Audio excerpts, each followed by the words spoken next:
Halo adik-adik, bertemu lagi dengan Miss Poppy di pelajaran Bahasa Indonesia. Bagaimana kabarnya? Miss harap kita semua tetap dalam keadaan sehat dan tentunya harus tetap semangat ya.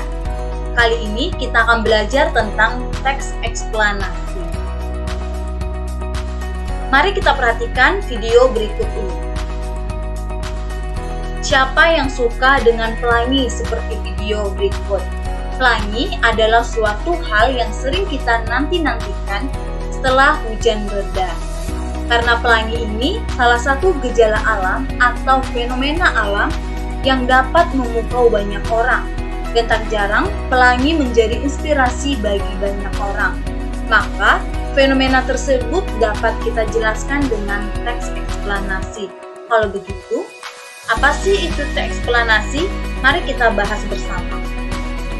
Jadi adik-adik, teks eksplanasi adalah teks yang menjelaskan proses terjadinya sesuatu secara tuntas, atau teks yang berisi tentang proses mengapa dan bagaimana suatu peristiwa alam, sosial, budaya, dan yang lainnya bisa terjadi.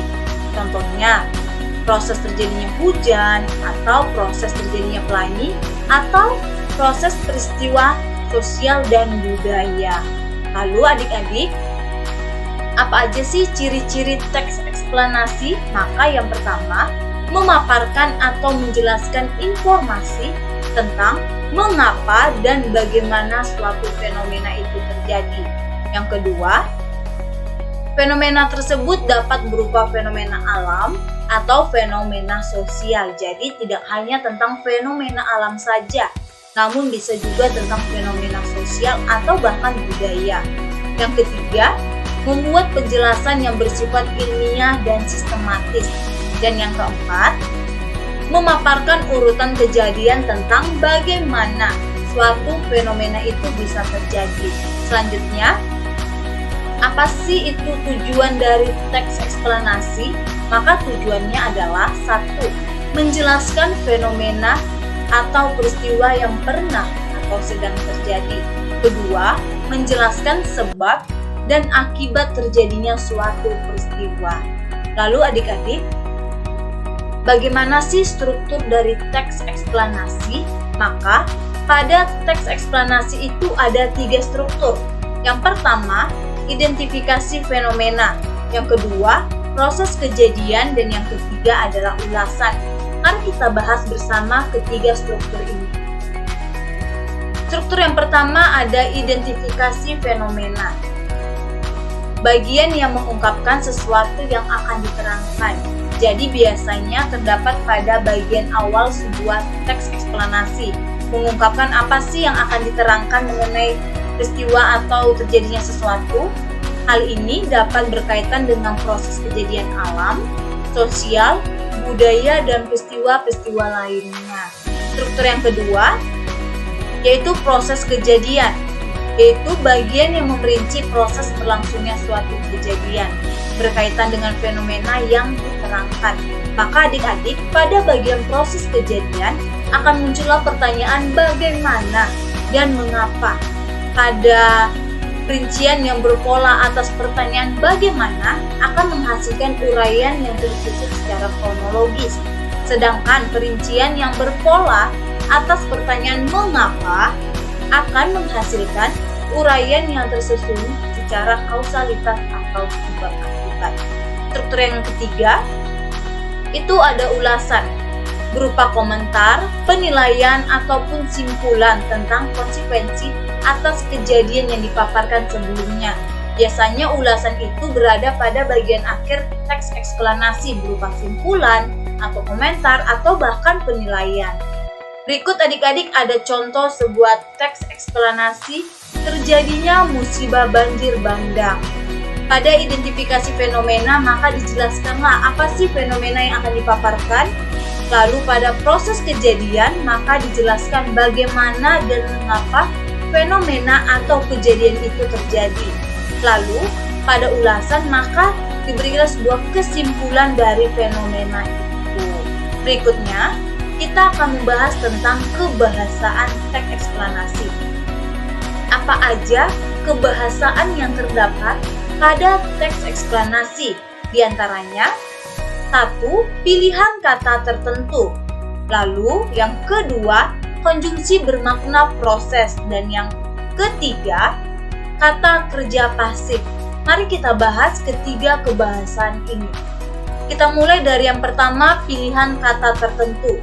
Pada pilihan kata tertentu ya adik-adik, yang perlu diperhatikan adalah harus bermakna lugas dan baku. Kedua, kata ganti non persona. Dan yang ketiga, penggunaan peristilahan. Apa sih yang ketiga ini?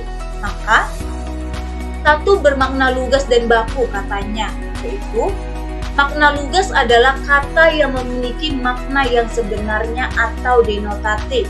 Jadi adik-adik, kalau dikatakan makna lugas adalah kata yang memiliki makna sebenarnya, atau mungkin kita biasa kenal dengan kata denotatif. Contohnya, bunga di taman rumahku sangat indah.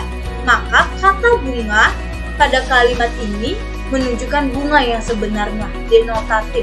Ingat, makna lugas adalah makna yang sebenarnya atau denotatif.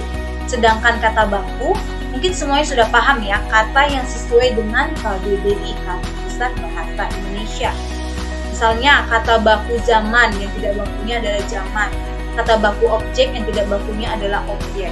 Lalu yang kedua, kata ganti non persona. Pada teks eksplanasi itu menggunakan kata ganti non persona adalah kata ganti yang dipakai mengacu pada benda. Ingat, kata ganti non persona adalah kata ganti yang mengacu kepada benda, bukan kepada orang.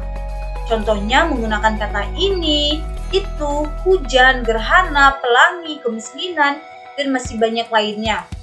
Yang ketiga, penggunaan peristilahan. Mungkin kita sering dengar dengan kata teknis atau istilah. Apa sih istilah-istilah yang digunakan pada teks eksplanasi tersebut? Misalnya, kalau teks eksplanasi itu tentang proses terjadinya pelangi, maka akan muncul kata teknis atau istilah seperti spektrum, pembiasan, gelombang, hujan, begitu. Lalu berikutnya kebahasaan konjungsi bermakna proses. Maka ini ada 2, yaitu konjungsi kausalitas. Contohnya sebab, karena, maka, oleh sebab itu, oleh karena itu, sehingga. Contohnya, oleh karena itu dapat dikatakan tidak pernah ada peristiwa-peristiwa alam lain.